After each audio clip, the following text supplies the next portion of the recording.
And we are live, guys.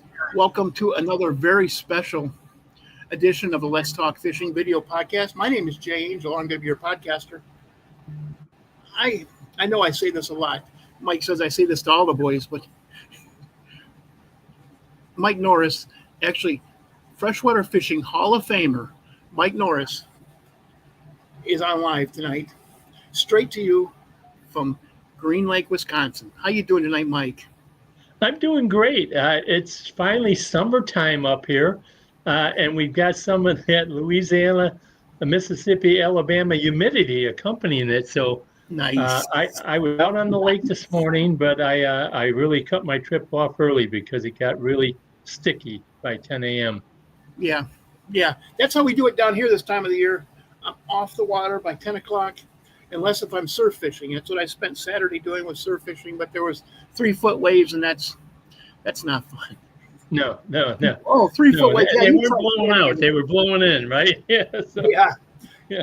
You try standing in 3-foot waves, man. That's not fun. No. I remember the walleye days when I'd be fishing in 8 to 12-foot waves, and the result of that is I have a back problem. Yes. I paid the price for it. So. Yes. I remember one time being out on Lake Erie when it was 40 degrees with you, and there were 8 to 10-foot waves, and we did one caught 130-inch walleye. You remember how close they were? We couldn't, they were coming in, and there wasn't very much room in between either one of them, and we were taking a pounding. And then we went in, and the oar boats were in there, and our GPS got screwed up, and we couldn't find the boat launch in the dark. Oh. But we made it. We're still here. Yeah. We're still on the planet. Oh, yeah. I've been in worse situations than that. Yes. So have you. All in the name of fishing. I think one of the remarkable things that, and of course I'm a fishing guide, and with my clients, I think one of the most remarkable and entertaining things that they like is when they get me telling stories. Yes. And being in this business for 47 years, I've got plenty of them. So you do. I was even there. Proud of them. Yes. I was even there in a couple of them. Yes. Like the Lake Erie. I wouldn't call it a fiasco because we still caught in those kind of conditions. We still caught a walleye. Yeah. And then we went to Indiana to go lake trout fishing. So yes, never stop. In my wonderful, yeah. Yeah. So you just went to Rainy Lake, Minnesota / Canada, didn't you? I did. Yeah. I was on the Minnesota side, which one of the nice things about Rainy Lake is, first of all, it's 220,000 acres. It's huge. There's an east arm and a north arm. It's on the U.S.-Canadian border, and Minnesota is the adjacent state on the U.S. side. And I have a friend that lives there. He's a client of mine, and I stay at his place. He's got a beautiful home on a rock island and a beautiful view. And we are basically crossing the border by boat into Canada within minutes of leaving his house because the Canadian border is very close. Now, as long as I don't touch Canadian shorelines, that's fine. I do not have to register and let them know I'm in Canada. I do have to have a Canadian fishing license, but as long as I'm not touching shores, I'm free to fish the Canadian waters with that license. So no shore lunches, yeah. No shore lunches. Sandwiches were fine. So yeah. But I just remember when I was growing up, my dad would take me up there. The north arm of Rainy Lake is just a tremendous place. There's so much structure there. Of course, there's probably 3 things you're looking for at Rainy Lake. One of them is walleye, and they have an overabundance of walleye there. As my friend said, one day we actually targeted them the last day we were there, and he said, I don't fish them anymore. And I said, well, why not? He said, because they're too easy. And that is true on Rainy Lake. Find a reef, use your electronics, locate them, drop shot them with plastics, and you got them. Plastics, or just toss a jig out and catch them that way. Now, the other thing is smallmouth bass and muskie, of course. Now, when you say drop shotting with soft plastics, are you just nose hooking something like a swim bait? Yeah, that's exactly what I'm doing. I want a swim bait that's got the elastic properties to it so it'll float and stay upright. Now, yeah, exactly. That color there for walleye would probably be really good. You might remember on the Illinois River, we used to fish rapalas, and my friend Mike, I can't think of his last name right now. I'm sorry, Mike. He owned a body shop, and he would paint the rapalas pink and white, Pink, and pink. they were the hottest bait on the Illinois River. Yeah, you got those painted by your friend. I paid like $15 a piece to get them painted. Well, I paid for a few of them, and I still have some of them. And when these walleye guys here in Wisconsin see those, they immediately go, "Can I buy them off you?" And I go, "No, no, you cannot. Those are my special ones that I saved." You know, all of mine got stolen right out of Ed Mucha's boat after when during a weigh-in at the town of Henry. Oh wow, that's They tough. stole a bunch of his rods, and they stole 2 of my Plano boxes, and they were full of the custom painted rapalas. Oh, I'm sorry to hear that. I'm just sorry to hear that. Just like I said, we have lots of stories, me and you. Yeah, we do. But our smallmouth fishing, very interesting, up in Rainy Lake, was off. Off. There was a major mayfly hatch going on the lake, and I suspect the smallmouth had left traditional structure, and they were probably out suspended eating mayflies as they were surfacing. Oh. Now, on the other hand, you would say, well, wouldn't the walleyes be doing the same thing? But the third day there, we did target walleyes and had a field day on them. I mean, we could find them. They were all 30, 35 feet down. They were out on reefs, so they weren't near the mud bays where the mayflies would hatch. And they're very, very hungry and very competitive with each other. They would race, we're using forward-facing sonar. You could just see them trying to outrace each other, trying to get to the lure, yeah. So, pretty cool. Of course, we didn't have forward-facing sonar when I was targeting walleyes, but my goodness, I wonder how many times that actually happened to me. Maybe twice.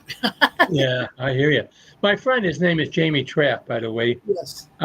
He just bought the NBT screen, which is a guy from, it's 22 inches. And the kid that started making them actually is from Canada originally, but he's moved to Texas now. And it's a big business for him. A lot of the pros are using them. And I tell you what, I was so impressed with that screen. You could sit in the driver's seat and you could clearly, it was like you were watching a movie, a full cinema screen. You could see everything from the driver's seat. And of course, once you're up in the bow, it was just really super fun to have it. I think I told you I fished with a guy for crappies down here who had one of those, and he took me to this hole where he knew there were paddlefish. And I mean, you could see every detail of that paddlefish. Exactly. It was kind of cool to watch them swimming around because he was kind of following them around and I was videoing that, and so much fun. It is. And you can see, like I'm using braided line and then I'm using a 10-foot fluorocarbon leader. The braid line will show up on the screen. You'll see the braid line, but the fluorocarbon is so clear, you won't see the fluorocarbon. But when you see the line coming down, if your jig's on the bottom, you still know where it's at, and a lot of times there's fish that you don't see and they're on the bottom. And if you pound the bottom, you'll see them start to rise up towards that plastic bait that you've got hanging 24 inches higher. So yeah, it's an interesting thing, this forward-facing sonar. You love it, you hate it. I just find it fascinating to watch how fish react. How many fish swim away. It has taught us so much. Like bass are always moving. I thought bass, stayed in the same place, and all of us did. Yeah. But then FFS taught us, no, they're always moving. Well, I tell you, on Green Lake, if I'm catching perch and I'm making a commotion catching perch, and some clients love the perch, so we're out catching perch. If I'm catching perch and I still have my forward-facing sonar on, I got it set out about 70 feet because we're only in 12 feet of water. But you will see the smallmouth bass start to come in, and they line up like soldiers.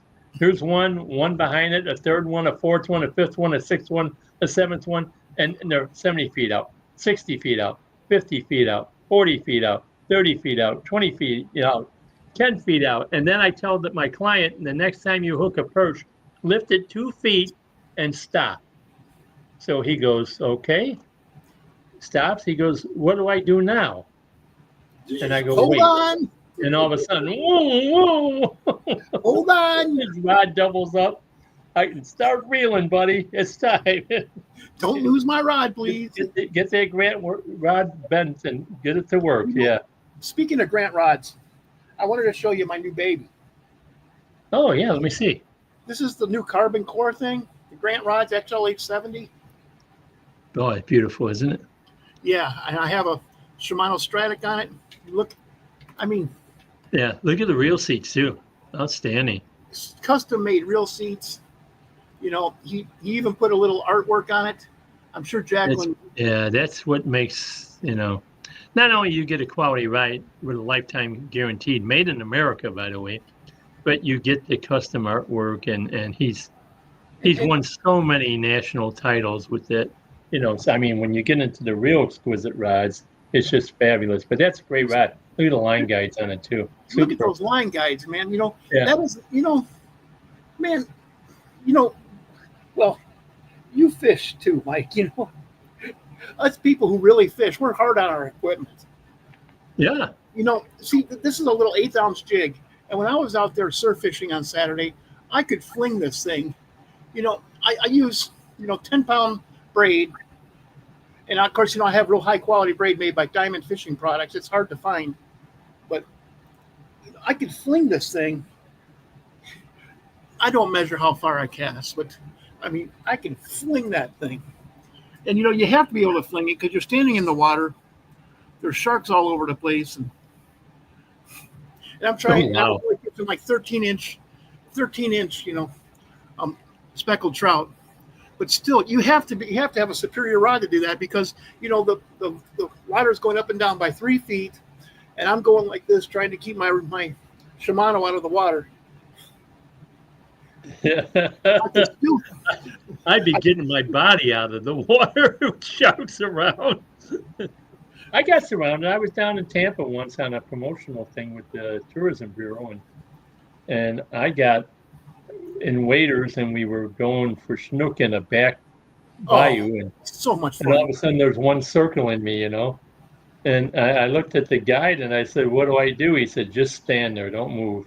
Yeah, don't hold your ground, man. Don't act like a prey, and you won't be prey.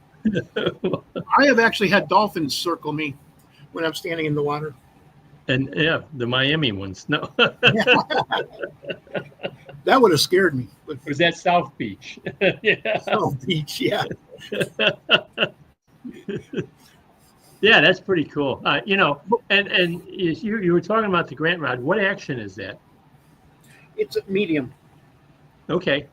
I wanted the medium because I wanted something with a softer tip, because I like to use braid, because the water down here, it's all stained because of the Mississippi River. Whether I'm wacky rigging or wacky rigging for bass, or drop shotting for bass, or swim baiting for a trout. I was with Jamie up in Minnesota, and I'd hook a smallie, and he'd go, "You want me to get the net?" And I go, "No, I'm just going to flip them in," and he'd go, "Oh, don't do that, don't do that, don't do that." But there's an art to doing that, and yes. And a lot of people make the mistake is that the fish is trying to go. No, that you got him close to the boat, and the fish turns, and he's trying to swim away, and then you try to flip him in when he's swimming the opposite direction. You're going to bust the rod. What you do is you move the rod, you swing him, you get him head coming at you, and then it's just one nice easy motion. Don't raise it up high, just over the gunnel on the floor as quick as you can. And I haven't broken a Grant rod at all doing that. So Well, that's what I was saying. You got to get the forward motion of the fish to help you. Yeah, you absolutely. Yes. Maybe I raised my hand too far, but you get the forward motion of the fish to help you.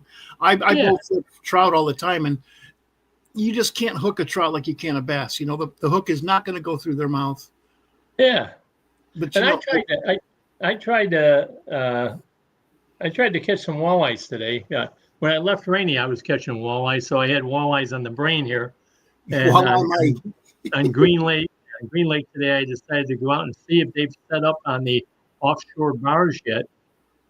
What I found is that the water temperature on Green Lake right now is around 74 degrees, and the thermocline is steadying up, and it's down between 20 and 25 feet now. Wow. August and September, it'll go to 30, 35 feet. That's when you really get the walleyes to set up out there, because that's about the same depth as the drop-offs are, so they can hang right on the deep edge. But right now they're suspended, so I consider they were very difficult to catch. And I switched tactics this morning and went inshore looking for smallmouth. And I had been on Green Lake guiding before the Rainy Lake trip, and they were in the weeds, and they were still in the weeds. This is cabbage that's growing up, early cabbage. Ooh, nice. And you can work a bait through there, because the cabbage stems are one here, one there. They're not real thick. Yeah. And I had a blast. I catching largemouth and smallmouth bass this morning before the heat got to me. So it was very rewarding to be out there. So if the thermocline's at 25 feet, will the lake trout be above 25 feet then too? No. They're deep water species. There's a couple divers here, and you can find them on YouTube. If you can look this up, anybody can. Any of the listeners can look this up. They just type in diving, Big Green Lake, Wisconsin. These guys are entering at a boat ramp on the south end of the lake, and they're walking across the entire bottom of the lake at 110 feet. 110 feet down, and you can see the lake trout, darting out of the way as they walk. They went all the way across the lake filming till they got to the north end, and then came back up in Dartmouth Bay, right in the town of Green Lake. And then they made a second one too. They went late in the fall. Matter of fact, they had to break ice to get into the lake. Now the water's gin clear. Very fascinating to watch videos like that and see what's really going on in a two-stage lake, as I call it, where you got warm water fisheries and cold deep water fisheries at the same time. That's interesting. Yeah, it is interesting. So if somebody wanted to charter you on Green Lake, how would they get a hold of you? Well, they can reach me at my Facebook page. I see you have it up there. It's Mike.Norris.7773.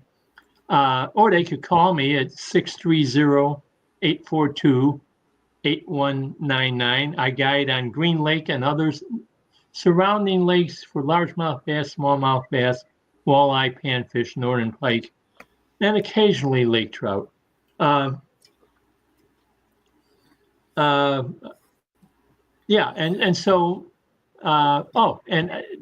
forgot what I was going to say, but I remembered what I was going to say.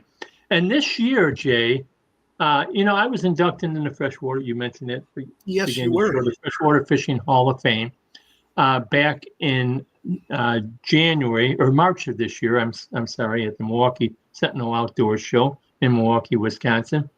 On my way home from Rainy Lake 2 days ago, I actually stopped in the hall and I saw my induction plaque that's on display in the hall of inductees, I guess you would call it. So that's pretty cool. And of course, I have this plaque here, which is something that I get to hang on my wall. Nice. And I consider this to be a huge honor, huge honor to have been inducted. You know what? I'll be posting some pictures on my Facebook site this week of my induction plaque. And where my plaque sits, if you go one up and one over, Al Linder's plaque is there. So I'm on the same wall with Al, and Jerry Gibbs, and some huge, fantastic people in the industry. And I was so overwhelmed by this thing that I decided that I wanted to do something for the Freshwater Fishing Hall of Fame. Absolutely. And so when I got inducted at the Milwaukee show back in March by Emmett Brown, who's the executive director of the Freshwater Fishing Hall of Fame, we had a huge audience there that day. Also, Daryl Christensen, a friend of mine from Wisconsin. Oh. You know Daryl, he was I inducted know him. also, and two other individuals that I do not know. But I announced that on my guide trips this year, if you book a trip with me, okay, I will automatically take part of the proceeds from the trip and I will submit that to the Hall of Fame so you can get a 1-year membership into the Hall of Fame and you'll get their Flash magazine, which is a really cool magazine that comes out quarterly, and it's got all the freshwater fishing records in it. And so if you're ever thinking about trying to break a record, here's a great listing of what current records are released and kept, I believe. And there's pages of that. And then there's great articles in there and stuff that go on about the hall and about how to fish, different ways to fish. Now, in conjunction with that, Grant Rods has a promotion going on this year, which ends in October, that if you join the Freshwater Fishing Hall of Fame, your name will be entered into a drawing that he has coming up in October. And the prizes for that drawing are a guided fishing trip with Mark Martin, who won the PWT Walleye Championship back in the 90s. He was Al number one. Giuliari, who is a lure painter who makes these custom lures. You can get a guided trip with me. A one-day guided trip with me is one of the prizes, or a Grant rod, which is valued at about $500. So you pick a guide trip with me, you get a fishing trip, you get inducted, not inducted, but you get a 1-year membership. That's induction, I guess, into the Freshwater Fishing Hall of Fame. And when I do that, which I pay for, and then you'll also be entered in the Grant Rods special contest with a drawing that will be picked this October. So how can you lose? It's a great thing. You can't lose. And how much is there every? The Hall of Fame, a 1-year membership is $35. Okay, $35. So I'm contributing $35 for each of my guide customers to the Hall of Fame. And they're very appreciative of it. There hasn't been a guide in the past who has done anything like that. And I hope it's something that sort of catches on, because it's a 501c3. For me, it's deductible. Okay. And God, I need deductions. So, I'm a billionaire in this guiding business. Just kidding. And up there with Elon Musk, man. Everybody wins. I get the deduction. You get a membership in the Hall of Fame, plus a fishing trip with me, and a chance for one of the 4 grand prizes in the grant contest. In the Grant Rod, let me tell you guys, Grant Rods, you can't go wrong with a Grant Rod. No, they're cool. You just can't. I can't say enough about them. Yeah, and I encourage your listeners also that when they're on the internet, just type in, Google Freshwater Fishing Hall of Fame, click their website. There's great information on there, and there'll be a whole dissertation on the Grant Rod contest and articles, and you'll see. I can just talk about it real quick here. There is 25,000 square feet of display space, which is equivalent to 7 acres on their grounds. And they have they have the hall where you first come in, and they sell souvenirs, and that's where you pay for your admission fee to tour the hall. Then they have the garden, and the garden's got these giant replicas of bluegills, crappies, lake trout, walleye, and a big muskie. But the muskie, right there. That is the highlight right there. That giant muskie which is a walk-through fish, 1/2 city block long and 4.5 stories tall. So you enter the muskie down here, and you can climb up the stairs and wind up looking over the entire grounds here. And it's a great photo opportunity. I actually did it when I was there earlier this week, and I survived it. So yeah, there were a lot of stairs. So one thing I really want to ask you. So here in the next month, how are you going to be catching smallmouth bass on Green Lake? Well, right now they're in the weeds, and as the water continues to warm and it gets into the lower 80s, you'll see them move more and more towards the drop-off, which will also coincide with the outside edge of the weed line. And the reason is that as it gets warmer and warmer, you got more boat traffic, continuous boat traffic. It's midsummer at that point, and the fish tend to move a little deeper. And they're feeding on, smallmouth bass, largemouth bass. They're feeding on bluegills and perch on these natural lakes. This is an oleotropic lake. It's 236 feet deep, about 8,000 acres, deepest inland lake in Wisconsin. And so when they get out on that weed edge, I still like to drop shot, but I'm going to use a heavier drop shot weight. Now, if you look at the Z-Man products, they make go up to a 1/4 ounce. But I got a guy, Razor Custom Tackle, who makes a really nice drop shot weight.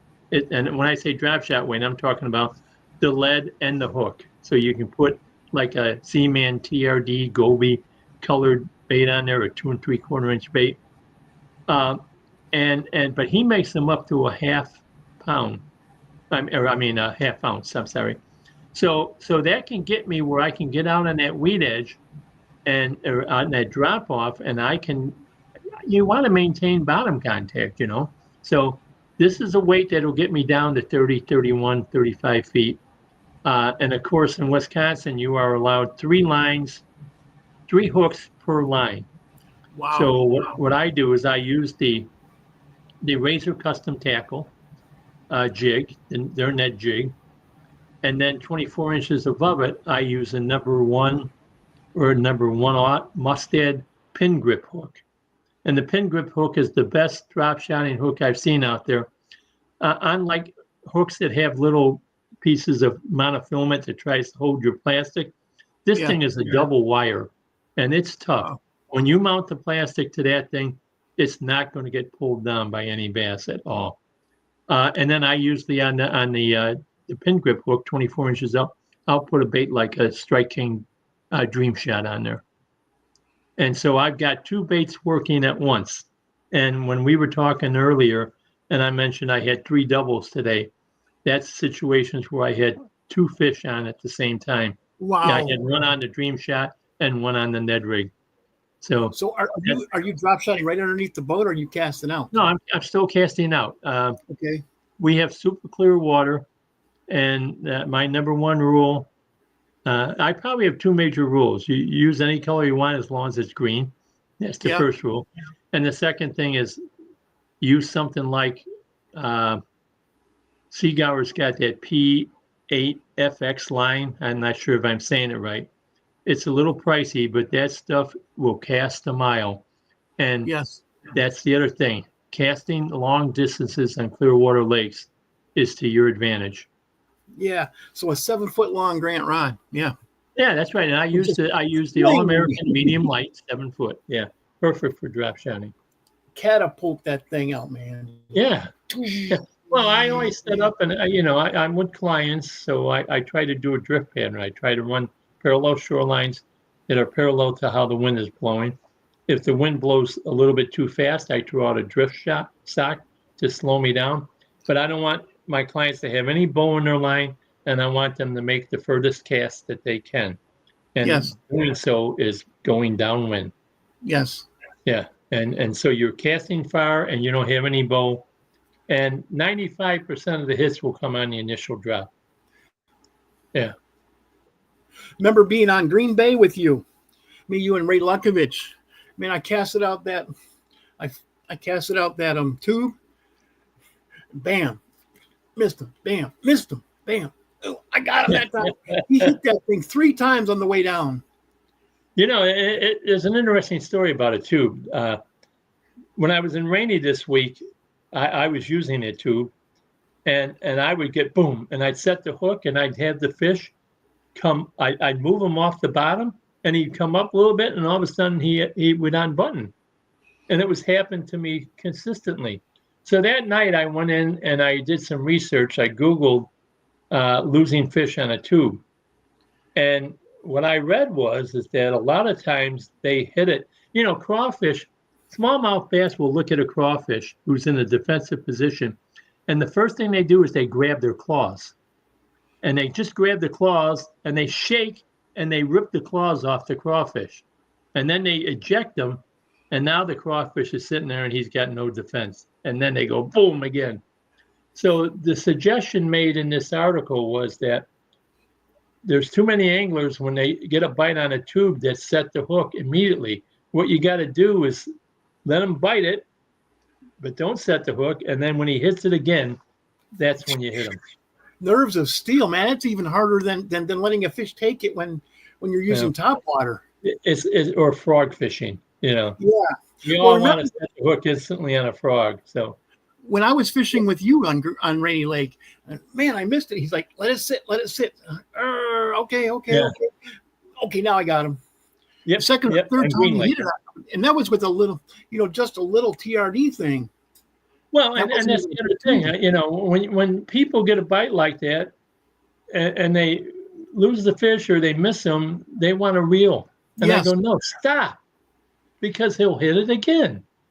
And I've had 3 or 4 times where people missed it, and they'll keep back, they'll hit it again, and finally you hook them. So, and that goes along with the theory that they might be trying to rip claws off. It might be, because you told me to do that. I believe you. You've never steered me wrong when it comes to fishing.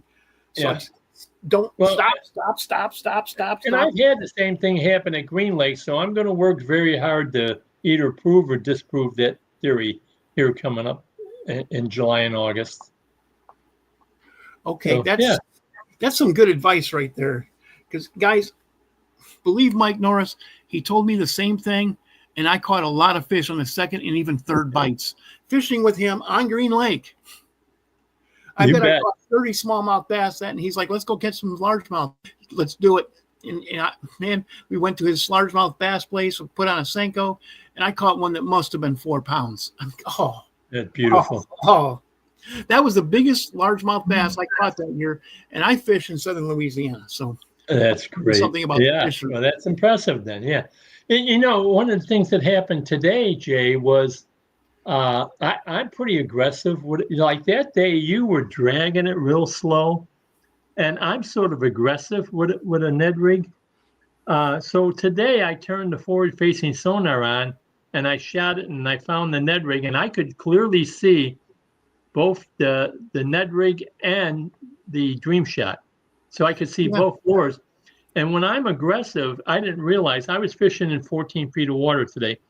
And when I would shake it and pop, it would come up to maybe only 6 feet below the surface, and then it would drop down again. And I thought, well, that explains why I catch so many fish, because half the time I'm hooking them just as they're grabbing it, but I didn't feel the bite yet, but I'm just going like this, and damn it, there's one. It's like crappie fishing, with a jig. You go, oh, there's one, yeah. The other thing is that I'm continually making the bait fall. And we all know that bass love a bait that's going down. Yeah. Yep. That's why weightless Senkos are just deadly. Yeah. Yeah. Amen. Because you don't work them on the bottom. If it hits the bottom, you shake it once, you bring it up, throw it out again. Amen. So 3 feet to the left, yeah. So then that's what I say about forward-facing sonar. I learned so much about how fish are reacting and what my lure is doing that I didn't realize in the past. So see, so much we didn't know. So much. No. But I would tell you, I started using I started using one 4 years ago, and now I was out today and I'm looking, and it seems like every boat's got one on now, and it was interesting. Some of these guys got the ones that sit really high, I think feet Yes. down outdoors makes that pole, so they Yeah. don't have to be looking down, and That's it hard looks on your funny neck because and you neck. go, does he have two seats in the front of that boat? And no, you realize one of them is a forward-facing sonar screen on a big riser pole. So, Well, Mike, it's about 35 after the hour. Do you have any shout outs you'd like to do? well, I think, obviously, the Freshwater Fishing Hall of Fame, get a guide trip with me, and you'll be automatically entered as a member for a year. But also, if you're saying, well, I'm down in Louisiana, I'm not going to be up in Wisconsin, so I can't do a guide trip with Mike Norris. Well, just go to Freshwater Fishing Hall of Fame, Google that, you'll find their website, get on their website, and you can apply for a membership there. Grant Rods, obviously, one of my sponsors, and a company that is also very dedicated in promoting the Freshwater Fishing Hall of Fame. Razor Custom Tackle, I love them because they've made a net head jig for me to fish in deep water now. And so that's pretty neat. Ranger Boats, Mercury Outboards. I run a Ranger 1880 MS with a walk-through windshield.